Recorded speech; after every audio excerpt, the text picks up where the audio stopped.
Top quality और consistent performance के लिए सिर्फ सिल्वर पंप नाम याद रखना। નમસ્કાર, ન્યૂઝ કેપિટલમાં આપનું સ્વાગત છે। સમાચારો સાથે હું છું ઝિંકલ। નજર કરીએ 60 સેકન્ડમાં સમાચાર પર। ગુજરાતમાં ફરી વરસાદી માહોલ જામવાની આગાહી હવામાન નિષ્ણાંત અંબાલાલ પટેલે કરી છે। આજથી રાજ્યના કેટલાક વિસ્તારોમાં વરસાદી ઝાપટા પડવાની શક્યતા છે। ખાસ કરીને દક્ષિણ ગુજરાત સહિત રાજ્યના અન્ય ભાગોમાં વરસાદ જોવા મળી શકે છે। આગામી 9 અને 10 ઓગસ્ટ દરમિયાન વરસાદનું પ્રમાણ વધવાની શક્યતા છે। ઉત્તર ગુજરાતના પાટણ, સમી, હારીજ, સાબરકાંઠા, અરવલ્લી અને પંચમહાલના વિસ્તારોમાં પણ વરસાદ થઈ શકે છે તેવી શક્યતા વ્યક્ત કરવામાં આવી છે। વાવ, થરાદ, સાબરકાંઠા અને અરવલ્લીના વિસ્તારોમાં 3 થી 4 ઇંચ સુધી વરસાદ પડી શકે છે તો 12 ઓગસ્ટ સુધી વરસાદનું જોર રહેશે। તારીખ 17-18માં વરસાદ થવાની શક્યતા રહેશે। જે વરસાદ મકર નક્ષત્રનો ગણાય છે।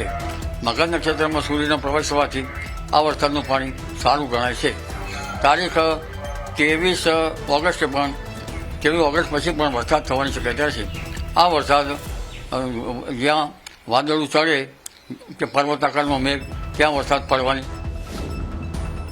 દ્વારકા જિલ્લામાં વરસાદ ખેંચાતા ખેડૂતોની ચિંતામાં વધારો થયો હતો ત્યારે ખેડૂતોની વારે સ્થાનિક ધારાસભ્ય અને સાંસદ આવ્યા છે। નર્મદાના પાણી માટે કરવામાં આવેલી સફળ રજૂઆત બાદ ઓખા મંડળ અને કલ્યાણપુરના ખેડૂતોને મોટી રાહત મળી છે। વરસાદની અછત વચ્ચે હવે ખેડૂતોની સિંચાઈ માટે સાની ડેમ અને નર્મદા યોજનાનું પાણી ઉપલબ્ધ કરાવવામાં આવશે। આ વખતે વરસાદ ખેંચાણો છે અને આપણે 2 પણ તાલુકાની અંદર એમાં સિંચાઈ થાય છે ને પીવાનું પાણી પણ હોય છે તો સાની ડેમ છે એ આપણા માટે એક વિકલ્પ હતું અને સાની ડેમ સિવાય આપણે ઉકળી ન શકીએ। તો આજે ભગવાન દ્વારકાધીશની કૃપાથી જે અમે રજૂઆત કરી હતી એનું ત્યારથી જ આ રજૂઆતને એક આવકારો મળ્યો હતો અને ત્યારથી જેની કાર્યવાહી કરવી જોઈએ એ 1 મહિના પહેલાં ચાલુ થઈ ગઈ હતી અને આજે મેં તપાસ કરી તો એ અમદાવાદમાં લાંચ કેસમાં ઝડપાયેલા chief fire officer Amit Dongre સામે એએમસીએ કડક કાર્યવાહી કરી છે। ગઈકાલે લાંચ લેતા ઝડપાયા બાદ અમદાવાદ મહાનગરપાલિકાએ અમિત ડોંગરેને સેવામાંથી ટર્મિનેટ કરવાનો હુકમ કર્યો છે। એટલે કે ધરપકડના માત્ર 24 કલાકમાં જ પદ પરથી ટર્મિનેટ કરવાનો આકરો નિર્ણય લેવામાં આવ્યો છે। 6 બિલ્ડિંગના એનઓસી માટે 36,000 રૂપિયાની લાંચ માંગવામાં આવી હતી। આ કેસમાં વડોદરા એસીબીએ સીએફઓ અમિત ડોંગરે અને વચેટિયાની અટકાયત કરી। બિલ્ડિંગના 36,000 રૂપિયાની માંગણી કરેલી અને 36,000ની માંગણી કરતા આ ભાવસિંહ પ્રતાપસિંહ ઝાલા જે પ્રજાજન છે એ એસીબીની ટીમના હાથે રંગે હાથે પકડાઈ ગયેલા। ત્યારબાદ એમને પકડાતા જે આ અમિત કુમાર આનંદ નાવ ડોગરે છે જે અત્યારે chief of fire officer Ahmedabad છે એમની સાથે એ વાતનું સમર્થન માટે કરતા એમને હેતુલક્ષી વાત કરતા એ પણ એમનું સંડોવણી ધ્યાને આવતા આ બંને આરોપીઓને એસીબી વડોદરાની ટીમ દ્વારા એ જ દિવસે જેતપુરની આલ્ફા ઇંગ્લિશ સ્કૂલમાં ચાલુ ક્લાસ દરમિયાન 2 વિદ્યાર્થીઓ વચ્ચે મારામારીની ઘટના સામે આવી છે। વર્ગખંડમાં 2 વિદ્યાર્થીઓ વચ્ચે કોઈ બાબતે મારામારી થઈ હતી। આ દરમિયાન એક વિદ્યાર્થીએ આર્યન નામના વિદ્યાર્થીના માથાના ભાગે કડું મારતા તે લોહીલુહાણ થયો। ઘટના સાહેબ એવી હતી કે ચાલુ સાહેબ ફોન આવ્યો મને સાહેબનો કે છોકરા તમારા બાયદા છે એટલે હું અહીંયા સ્કૂલે ગયો એટલે મારા છોકરાને માથામાં લોહી નીકળ્યું લાગી ગયું છે માથામાં લોહીને શર્ટ આખો ભરાઈ ગયેલો હતો। ત્યાં ગયો સ્કૂલે તો સાહેબે કીધું કે ભાઈ શું છે કે એટલે સાહેબ હતા હાજરમાં અને ચાલુ પીરિયડમાં મારા છોકરા ઉપર બીજા 2 છોકરા બાંધીને પૂરા છોકરાએ માથામાં કડું મારી દીધું। સાહેબ હાજર હતા છતાં સાહેબ આવું થયું એમ સાહેબ હાજર હતા। બહાર હોય તો વાત બરોબર છે કે ભાઈ ગ્રાઉન્ડમાં આ ચાલુ પીરિયડમાં છોકરા બાંધતા હતા પણ સાહેબનું અહીંયા ધ્યાન નહોતું એમ કે વિડીયોમાં। ગાંધીનગરના દહેગામમાં નકલી ઘી બનાવતી ફેક્ટરી સામે રેન્જ પોલીસની ટીમે મોટી કાર્યવાહી કરી છે।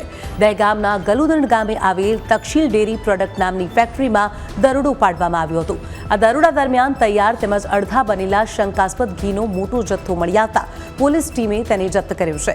પ્રાથમિક તપાસમાં કેમિકલ, વિવિધ એસેન્સ અને કૃત્રિમ કલરનો ઉપયોગ કરીને ઘી તૈયાર કરવામાં આવતું હોવાની વિગતો સામે આવી છે।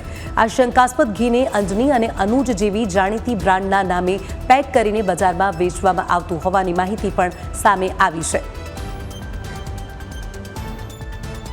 અહીંયા ગામમાં કુલ મળીને ત્રણ ગેરકાયદેસર ઘી બનાવવાની મેન્યુફેક્ચરિંગ યુનિટમાં રેડ પાડવામાં આવી છે. આ 3 યુનિટમાં અંજની, અનુજ અને બરસાના ઘી નામના બ્રાન્ડ ચાલતા હતા અને અહીંયા કુલ મળીને 9,300 કિલો જેટલો ઘીનો જથ્થો જપ્ત કરવામાં આવ્યું છે, જેની કુલ કિંમત 48. સાબરકાંઠા અને અરવલ્લીના 3.5 લાખથી વધુ પશુપાલકો માટે સાબર ડેરીએ પશુ આરોગ્યને લઈને અનોખી પહેલ શરૂ કરી છે. મોંઘી એલોપેથિક અને એન્ટીબાયોટિક દવાઓના વધતા ઉપયોગ અને તેની આડઅસરને ઘટાડવા માટે હવે સાબર ડેરીએ આયુર્વેદિક સારવારનો રસ્તો અપનાવ્યો છે. ઘરગથ્થુ વસ્તુઓમાંથી તૈયાર થતી આયુર્વેદિક દવાઓથી પશુઓની સારવાર કરવામાં આવી રહી છે. પશુઓની સારવારમાં એન્ટીબાયોટિક દવાઓનો વધુ પડતા ઉપયોગથી તેની અસરકારકતા ઘટવાની સાથે દૂધમાં દવાના અવશેષો આપવાની ચિંતા પણ રહેતી હતી. સાથે જ મોંઘી દવાઓના કારણે પશુપાલકો પર આર્થિક બોજ વધતો હતો. એક આયુર્વેદિક દવાઓનું એક બનાવી છે અલગ અલગ રોગો માટે, તાવ, ઝાડા, જે જનરલ જે મસ્ટાઇટિસ હોય એવી જે પશુઓની જે સામાન્ય રોગો હોય એના માટેની દવાઓ તૈયાર કરી છે અને એ અમે છેલ્લા 5 વર્ષથી ઉપયોગમાં લીધેલી છે. તો એના કારણે એન્ટીબાયોટિકનો લગભગ 90 લાખ જેટલી રૂપિયાની વાર્ષિક એન્ટીબાયોટિકનો વપરાશ ઘટી ગયો છે. નર્મદા જિલ્લામાં સાંસદ મનસુખ વસાવાના આહવાન બાદ ફરી એકવાર વિવાદ વકર્યો છે. સાગબારા તાલુકામાં જંગલની જમીન ખેડવાના મુદ્દે ખેડૂતો અને વન વિભાગ આમને સામને આવ્યા છે. સાંસદ મનસુખ વસાવાએ ખેડૂતોને જંગલની જમીન ખેડવા માટે ખેતરે જવાની અપીલ કરી હતી. ત્યારબાદ આજે ખેડૂતો ખેતરે પહોંચ્યા હતા. જોકે જંગલની જમીન ખેડવા ગયેલા ખેડૂતોને વન વિભાગના કર્મચારીઓએ અટકાવ્યા હતા.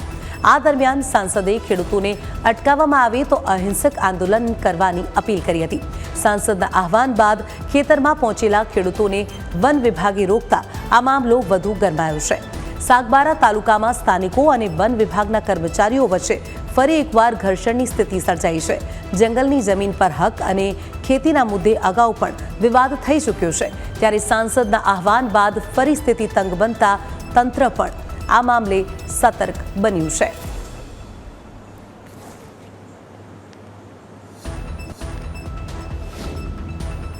અમદાવાદમાં સ્ટેટ મોનિટરિંગ સેલ દ્વારા મોટી કાર્યવાહી હાથ ધરવામાં આવી છે. શહેરમાં એક સાથે 6 જેટલા સ્થળોએ દરોડા પાડવામાં આવતા સમગ્ર શહેરમાં ચર્ચાનો માહોલ જોવા મળ્યો છે. સ્ટેટ મોનિટરિંગ સેલની ટીમે સેટેલાઇટ, વસ્ત્રાપુર અને બોડકદેવ વિસ્તારમાં આવેલા 4 સ્પા સેન્ટરોમાં તપાસ હાથ ધરી, જેમાં સેટેલાઇટનું A9 સ્પા, વસ્ત્રાપુરનું ઓરેન્જ સ્પા તેમજ બોડકદેવના ગેલેસ્કી અને બ્લોસમ સ્પાની સમાવેશ થાય છે. આ દરોડા દરમિયાન સ્પા સંચાલકો અને ત્યાં કામ કરતા કર્મચારીઓની પૂછપરછ શરૂ કરવામાં આવી છે.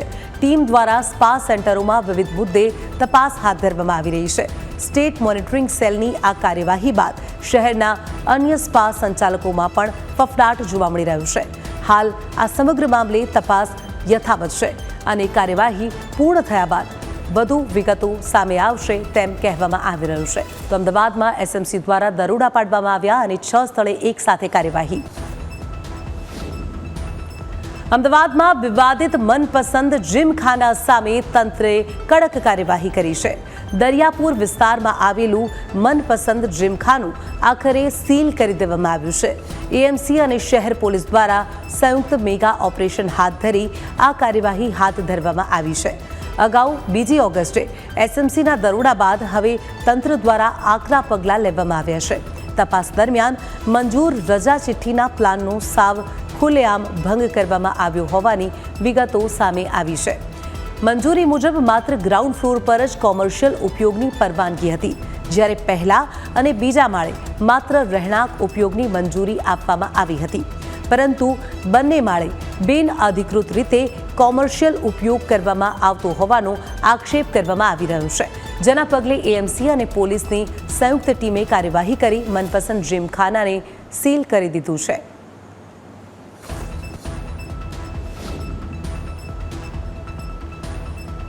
તો રાજકોટમાં ભેળસેળિયાઓ સામે રાજકોટ ગ્રામ્ય એસઓજી અને ફૂડ સેફ્ટી ટીમે સપાટો બોલાવ્યો છે. શાપર, વેરાવળ અને કોટડા સાંગણી સહિતના વિસ્તારોમાં દરોડા પાડવામાં આવ્યા હતા. દૂધ, માવો અને પનીરનું વેચાણ કરતી 3 ડેરીઓમાં તપાસ હાથ ધરવામાં આવી હતી. આ દરોડા દરમિયાન 3 ડેરીમાંથી શંકાસ્પદ ખાદ્ય પદાર્થનો મોટો જથ્થો મળી આવ્યો હતો. ટીમે કુલ 1165 કિલો શંકાસ્પદ જથ્થો કબજે કર્યો છે. જપ્ત કરાયેલા મુદ્દામાલની કુલ કિંમત અંદાજે 3,11,000 રૂપિયા હોવાનું સામે આવ્યું છે, જેમાં એનાલોગ પનીર સહિતના ખાદ્ય પદાર્થોનો સમાવેશ થાય છે. રાજકોટ ગ્રામ્ય એસઓજી અને ફૂડ સેફ્ટી વિભાગની ટીમે આ સમગ્ર મામલે વધુ કાર્યવાહી હાથ ધરી છે. ભેળસેળયુક્ત ખાદ્ય પદાર્થોના વેચાણ સામે તંત્રની આ કાર્યવાહીથી તમામ ભેળસેળ કરનારા ભેળસેળીઓમાં ફફડાટ ફેલાયો છે.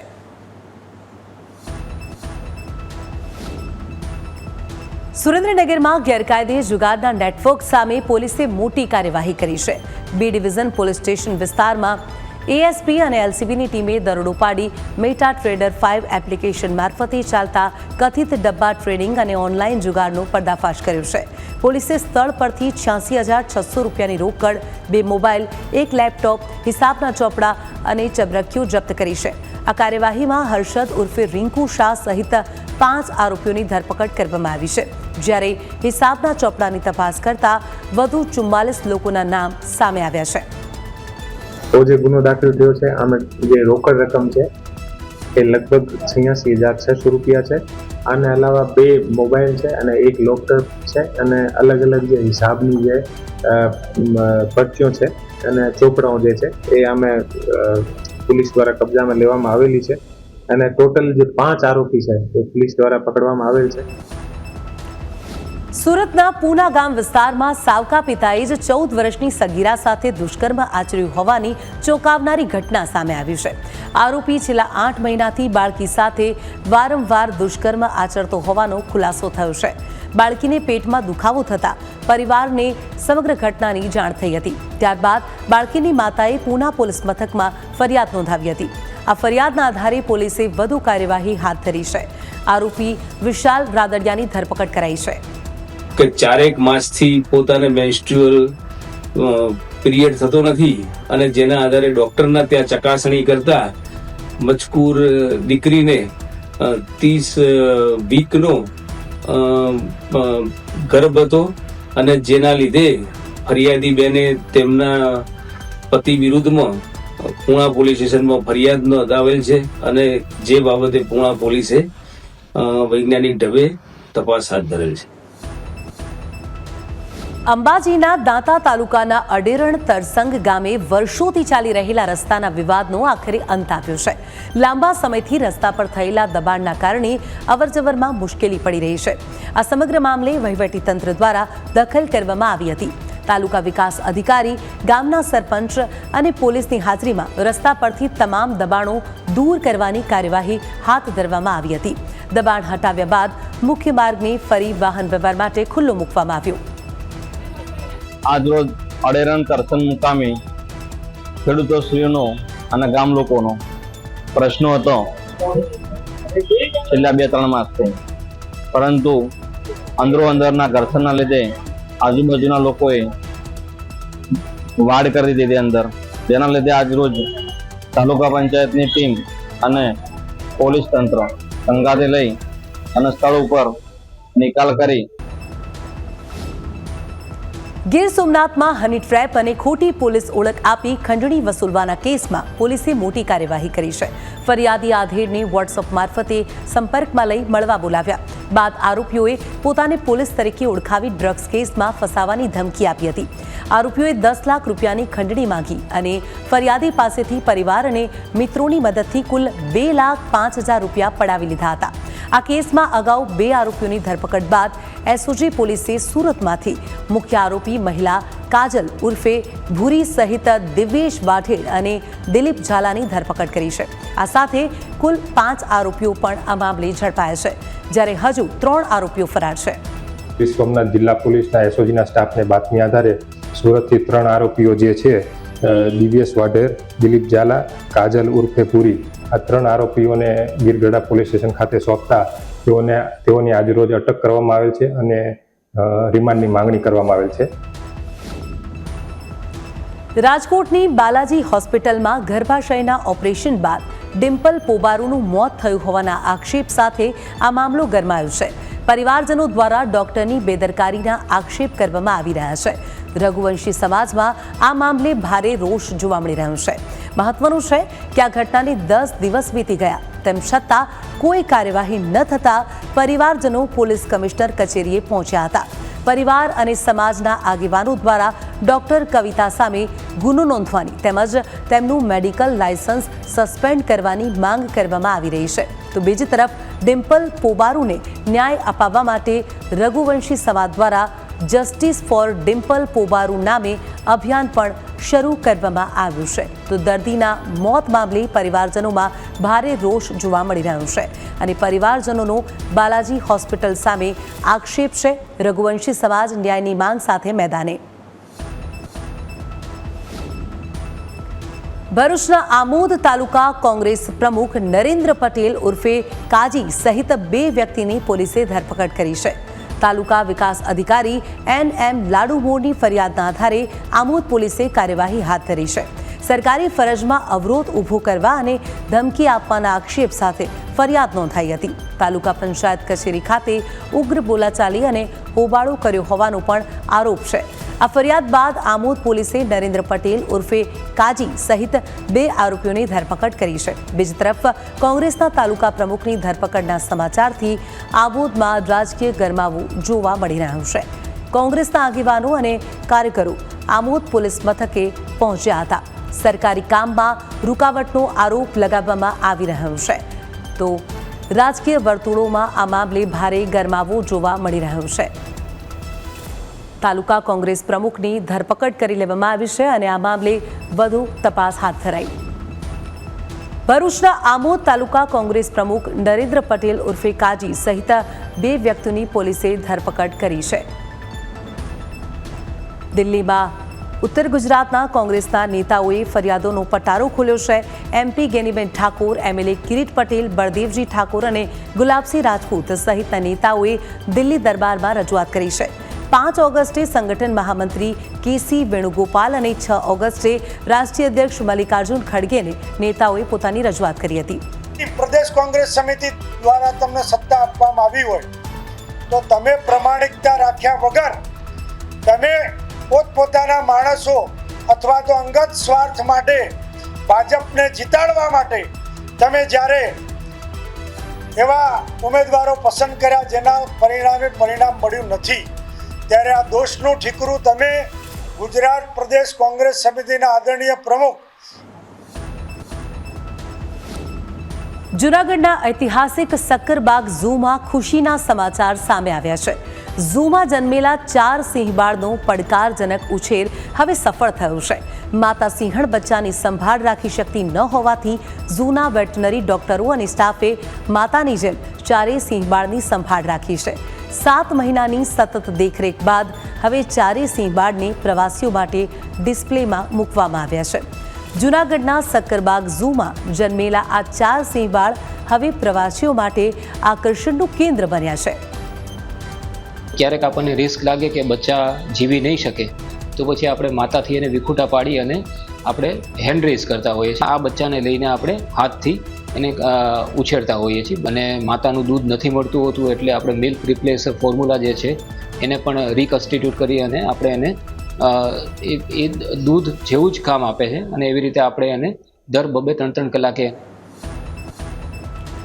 સુરત મહાનગરપાલિકાની સિટી બસ સેવા અને બસ નિગમમાં વિપક્ષ દ્વારા લગાવવામાં આવેલા 1500 કરોડના ભ્રષ્ટાચારના ગંભીર આક્ષેપોને ટ્રાન્સપોર્ટ સમિતિના ચેરમેન મનીષ પટેલે ફગાવી દીધા છે. ચેરમેને આ અંગે સ્પષ્ટતા કરતા જણાવ્યું છે કે વિપક્ષની હંમેશા આવા આક્ષેપો કરવાની આદત પડી ગઈ છે. હાલ 5 એજન્સીઓ થઈને 775 બસો કાર્યરત છે. તેમાંથી પૂરના કારણે 100 જેટલી બસો બગડેલી છે. 650 બસો હાલ ચાલી રહી છે.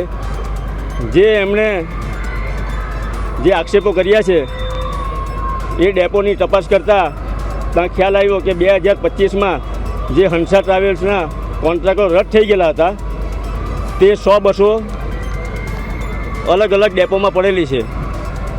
એ મહાનગરપાલિકાના નામે છે. ટ્રાન્સફર થતાં એ જે તે એજન્સીઓ. રાજકોટમાં આરએમસીની જગ્યા રોકાણ શાખાના અધિકારીઓની કથિત જો હુકમીના આક્ષેપો સામે આવ્યા છે. આરએમસીના કથિત ત્રાસથી રઘુવંશી પરિવાર ચોધાર આંસુએ રડી પડ્યો હોવાના આક્ષેપો થઈ રહ્યા છે. સ્ટર્લિંગ હોસ્પિટલ પાસે નોનવેજની લારીઓનું મોટું જમાવડો હોવા છતાં તેની સામે કાર્યવાહી ન થતા આક્ષેપ. રેકડી ઈંડા નોનવેજની 7 રેકડી છે, એ બધા ભેગા મળીને 1 લાખ રૂપિયા હપ્તો રાણા સાહેબને દેવાની વાત, એટલે રાણા સાહેબને બારિયા સાહેબ એમાં બે ભાગ પાડી લે એમાં. અને આ નાણાવટી ચોકનું વોકર ઝોન છે ને વેજ ઝોન તરીકે અમને ફાળવેલું છે, તો ઈંડા નોનવેજ વાળાને ગાલીને અને એનું કાંઈ નિર્ણય આવતો નથી. હું 2 વર્ષ આ બધું કરું છું. કમિશનર સાહેબને 3 રજૂઆત મેં કરેલી છે સાહેબ. અને ઈંડા નોનવેજ વાળા મને મારી નાખવાની ધમકી આપે છે. ઈંડા નોનવેજ વાળા 50 40 જણા ભેગા થઈને મને મારી સરાને એવું દેખાડવા માંગે છે કે તને મારી નાખશું તો અમારા વિશે કઈ બોલો. અને બધા 15 એકડી ભરાણી બધા બીવે છે. હું કાંઈ બીતો નથી સાહેબ, હું લીગલી સાચું કરવા. રાજકોટ સિવિલ હોસ્પિટલમાં થેલેસેમિયાના દર્દીઓની મુશ્કેલી સામે આવી છે. આશરે 500 જેટલા થેલેસેમિયા બાળકોને દવા અને એલઆર ફિલ્ટર બેગની અછતના કારણે હાલાકી ભોગવવી પડી રહી હોવાના વાલીઓ દ્વારા આક્ષેપ કરવામાં આવી રહ્યા છે. વાલીઓના જણાવ્યા પ્રમાણે હોસ્પિટલમાં દવા અને જરૂરી ઇન્જેક્શન ઉપલબ્ધ ન હોવાથી તેમને બહારથી ખરીદવા માટે મજબૂર થવું પડે છે. અમે રજૂઆત કરવા આવ્યા છીએ હોસ્પિટલ ચોક ખાતે, જે સિવિલ હોસ્પિટલમાં ઘણા સમયથી જે 500 છોકરાઓ છે થેલેસેમિયાના બાળકો, તેની માટે ઇન્જેક્શન, દવા અને એલઆર બેગ નથી. તો અમારી માંગ છે કે એલઆર બેગ અને આપણે દવા અને ઇન્જેક્શન જલ્દીમાં જલ્દી સિવિલ હોસ્પિટલમાં મળે, થેલેસેમિયાના બાળકો હેરાન ન થાય, એની માટે રજૂઆત કરવા આવ્યા છીએ. આજે જે 500 બાળકો છે એ રાજી થાય એની માટે મેં ચાર્લી ચેપ્લિનનું પાત્ર ભજવ્યું છે. અને તંત્ર જાગે, તંત્રની આંખ ઉઘડે અને દવા અને ઇન્જેક્શન મૂકે, એ માટે પણ મેં આ પાત્ર ભજવ્યું છે. તો 60 સેકન્ડમાં સમાચારમાં હાલ બસ આટલું જ. રજા આપશો. નમસ્કાર.